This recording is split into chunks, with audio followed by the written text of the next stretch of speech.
En septembre 2005, les éditions françaises Alia ont publié Toute une vie, recueil rassemblant des extraits du journal tenu par le traducteur et poète tchèque Jan Zábrana.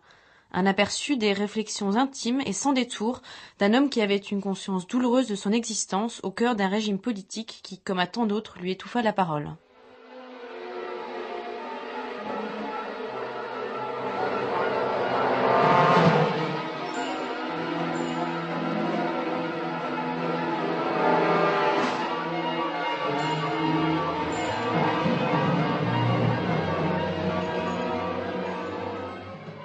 C'est en 1984, à bout de ce souffle rageur qui inspira les pointes acerbes de ses annotations quotidiennes, usées par le cancer, que disparaît Jan Zábrana à l'âge de 53 ans. Traducteur de russe et d'anglais, poète, comme nombre d'intellectuels tchèques, il passa par la case obligée des travaux manuels, car dans le mauvais jeu de la société communiste d'alors, celui qui travaille avec les mots, l'intellectuel, est bourgeois. Enfin, surtout s'il est suspect de ne pas souscrire à la cause. Nocif donc, et à rééduquer, forcément. Mais quand on sort d'une famille d'instituteurs de Moravie du Sud, qui ont en plus la mauvaise idée d'être de centre-gauche, quand on a une mère qui devient députée et se bat aux heures de crise de la fin des années 40 pour que soit maintenu le gouvernement social-démocrate sur la brèche, il ne fait pas bon grandir en Tchécoslovaquie.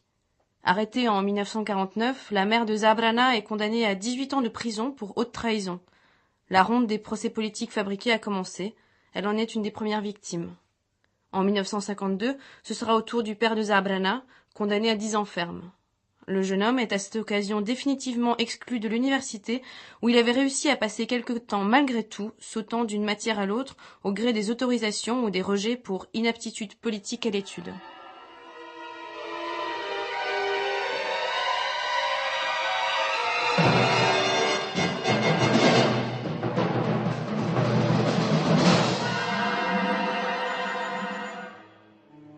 La version française du journal de Jan Zábrana ne représente qu'un petit dixième de l'édition tchèque de quelques 1100 pages, publiée par la maison d'édition pragoise Torst en 1992. C'est Patrick Ourjedník, auteur notamment du livre Europeana, et Marianne Canavaggio, traductrice attitrée de l'écrivain Joachim Topol, qui se sont chargés de la traduction à 4 mains des pensées de Zábrana pendant les années qui suivirent le coup d'arrêt mis au printemps de Prague. Un choix de concision temporelle dont Patrick Ourjedník s'explique dans son introduction par la volonté de garder l'unité de ton de réflexion, faisant par ailleurs sans cesse référence à la période précédant 1968.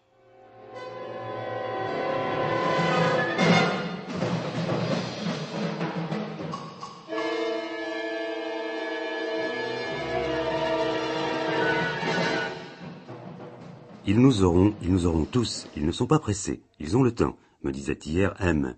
J'aurais voulu lui répondre, mais non, j'ai une idée sensationnelle qui démolira tous leurs plans, vite fait, bien fait. Tu sais ce qu'on va faire? On va mourir avant qu'ils nous aient tués. Si on meurt avant qu'ils nous aient tués, ils nous auront pas, tu piges? Et toc, faut pas se laisser faire. Ne nous laissons pas leurrer par le ton quelque peu désinvolte et humoristique de cette réflexion de Zábrana.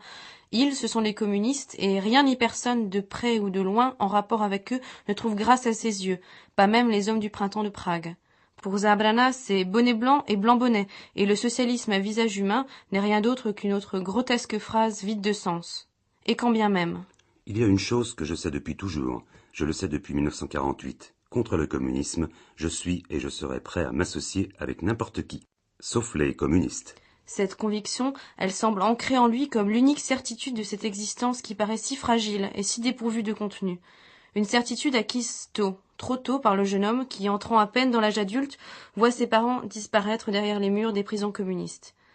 Sa dépression sous-jacente, qui affleure à chaque ligne de son journal, prend une pente encore plus descendante à partir de 1969, date à laquelle commence la période dite de normalisation. Entrer pour la 2e fois dans le 2e fleuve, note-t-il en guise d'interjection qui se suffit à elle-même.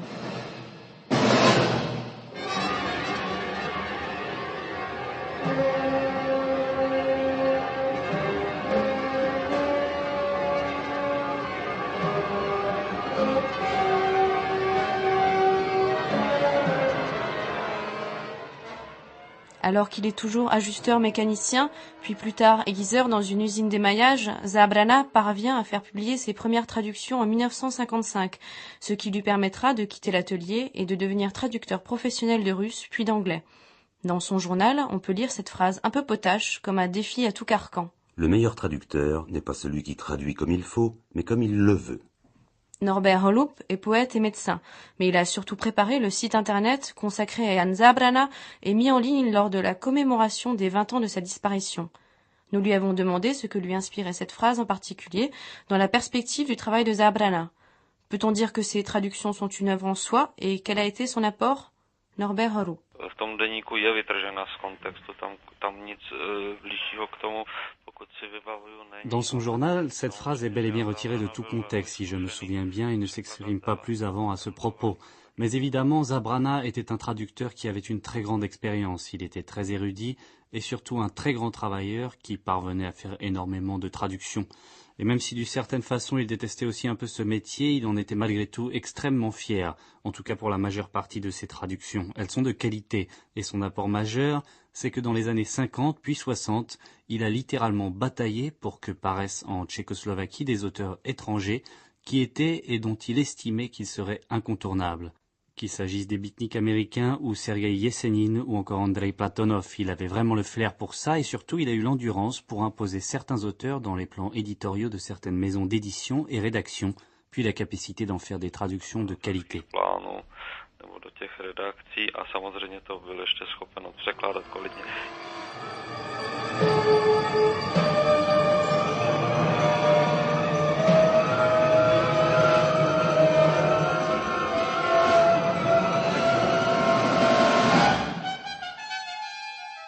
Pour misanthrope qu'il ait été, Zábrana ne vécut pas pour autant en reclus total du monde. Il entretient des liens d'amitié avec d'autres grands noms de la littérature et du monde culturel de l'époque, comme le poète et artiste Jiří Kolář, ou encore Josef Škvorecký, qu'il fréquenta à Prague au début des années 50 jusqu'à ce que celui-ci émigre.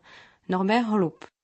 Spojovalo je asi jednak zájem o anglo-americkou literaturu. Leur point commun, c'était sans aucun doute leur intérêt pour la littérature anglo-américaine. Jan Zábrana a toujours été un peu écartelé entre la culture russe et la civilisation anglo-américaine. Mais je crois qu'un de leurs grands points communs, c'était un regard sur la vie, réaliste et légèrement cynique. Ensuite, ils ont aussi travaillé ensemble, au niveau littéraire, sur des romans policiers. Et par la suite, ils ont entretenu une correspondance, ce qui était bien entendu compliqué, parce que Zábrana devait utiliser des services de courrier spéciaux ou devait envoyer ses lettres à une autre adresse qu'à celle de Škvorecký.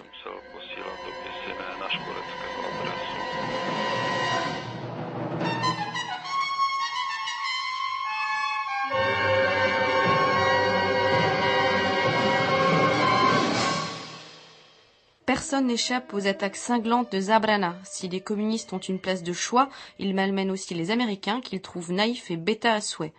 Zábrana trempe sa plume dans un encrier rempli de vitriol et distribue les mauvais points au gré de son dégoût et de sa mauvaise humeur, celle issue du désespoir.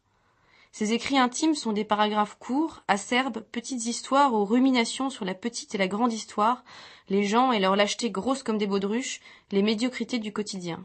Autant de fragments dans lesquels il raconte, par exemple, comment telle ancienne camarade de classe qu'il ne connaissait ni d'Ève ni d'Adam, fit du zèle et, paré de son devoir civique, informa les autorités concernées du profil suspect que présentait, selon elle, le traducteur. Chronique de la petitesse ordinaire. Ces réflexions sont parfois juste courtes et cinglantes, des aphorismes qui sont pourtant autant de batailles perdues, ou encore des paroles glanées au vol, des moments de vie.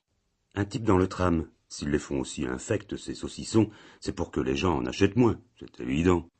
Des bouts de phrases, des invitations à lui-même, des impératifs à faire peut-être, bons à noter en tout cas, poétiques et audacieux dans leur juxtaposition, et non dénués d'une vulgarité sans phare, mais forte et poignante.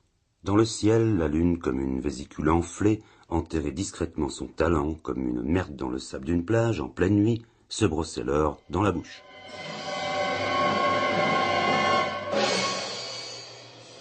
Zábrana ne s'est lui-même pas engagé de manière publique. Malgré sa révolte intérieure, il n'a pas pour autant été dissident au sens politique du terme.